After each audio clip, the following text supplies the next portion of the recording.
उत्तर भारत के एक शांत हरे भरे गांव रामपुर में जीवन सीधा सरल और परंपराओं से भरा हुआ था। यहाँ हर सुबह मंदिर की घंटियों की आवाज से दिन शुरू होता और शाम होते ही चौपाल पर बुजुर्ग की कहानियां गूंजती। खेतों में हल चलाते किसान, कुएं से पानी भरती महिलाएं और बच्चों की किलकारियां, सब कुछ जैसे एक जीवंत चित्र था। रामपुर के बीचों बीच एक पुराना बड़ा सा घर था, श्री हरिप्रसाद चौधरी का। वे गांव के सबसे प्रतिष्ठित व्यक्ति थे। उनका परिवार बहुत बड़ा था, 3 बेटे, 3 बहुएं, पोते और एक बूढ़ा माँ। इस घर में हर दिन कोई ना कोई हलचल होती, कभी पूजा, कभी शादी, कभी तीज, कभी झगड़े। लेकिन एक बात सब में समान थी, सब कुछ केवल परंपरा के नाम पर होता था। उसमें प्रेम या समझ बहुत कम दिखाई देती थी। बड़ा बेटा रमेश खेती देखता था, दूसरा बेटा सुरेश दुकान संभालता और सबसे छोटा बेटा रवि शहर में पढ़ाई करके अभी अभी लौटा था। रवि सबसे शांत स्वभाव का था, लेकिन घर की तंग सोच और लड़ाई झगड़े देखकर वह भी अक्सर खामोश हो जाया करता।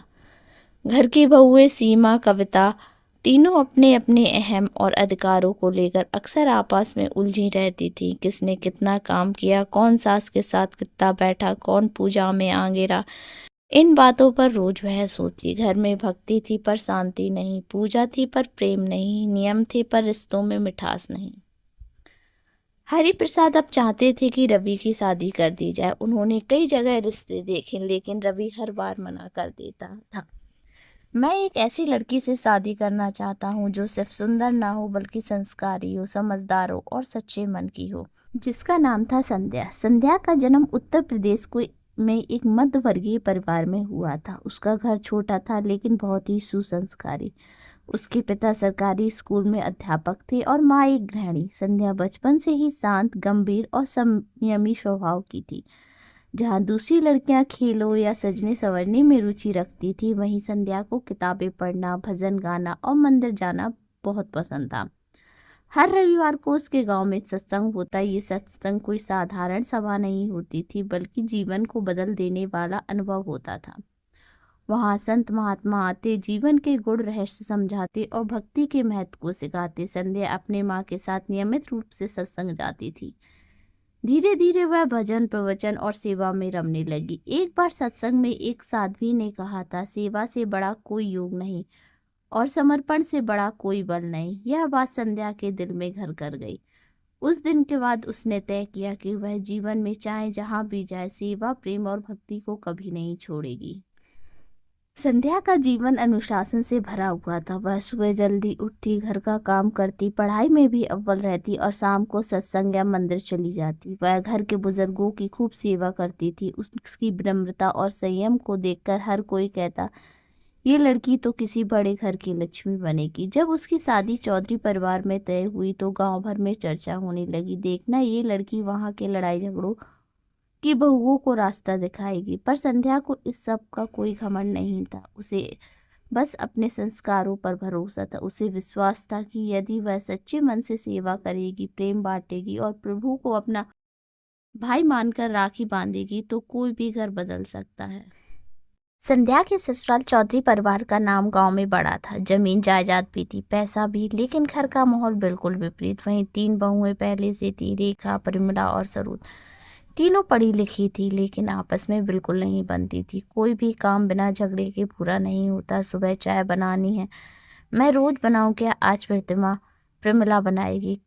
मैं क्यों बनाऊं? सरोज की बारी है। रसोई से लेकर पूजा घर तक हर जगह तकरार, एक दूसरे की बुराई, शिकायतें, ताने और कटाक्ष, यह उनकी दिनचर्या बन चुकी थी। घर के बुजुर्ग बाबूजी और दादाजी भी थक चुके थे। बाबूजी कहते, जिस घर में बहुएं आपस में ना मिले वही लक्ष्मी भी नहीं टिकती। सबसे बड़ा दुख ये था कि परिवार साथ होते हुए भी बिखरा हुआ था। हर बहू ने अपने हिस्से का काम बांट रखा था, लेकिन प्यार और सहयोग गायब था। यहाँ तक कि जब कोई मेहमान आता तब भी एक दूसरे को नीचा दिखाने की होड़ लगी रहती।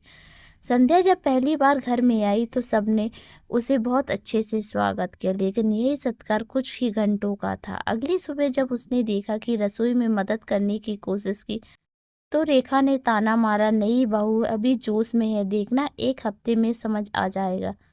प्रमिला बोली, यहाँ कोई भगवान की कथा नहीं चलती, रोटी सब्जी बर्तन यही असली दुनिया है।